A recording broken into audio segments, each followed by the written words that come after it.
Nung una narinig mo na itong isang buwan, how did you feel? Paano ka nag-react? Okay.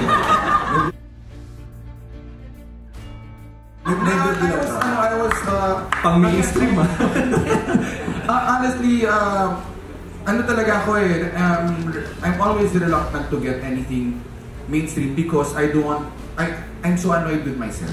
Pag nakikita ko yung sarili ko with all the music videos and nakikita ko yung sarili ko sa TV, parang naiirita ako, parang ang daldal ko masyado. So ayoko talaga eh. Pero what kinonvince ako ng wife ko, sabi niya, may gusto daw siyang gusto mong bilhin na bahay. So, hello, nakita na po. Thank you for having me.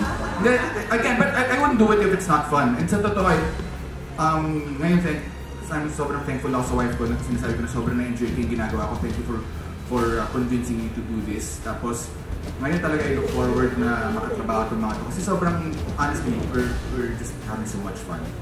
So, tsaka it's outside my comfort zone. And natutunan ko na if you stay inside your comfort zone, hanggang dun ka lang.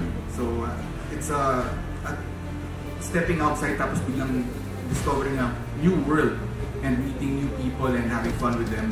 It's so refreshing and I'm so thankful. And gagawin ko nga ito kahit libre, pero wag ha.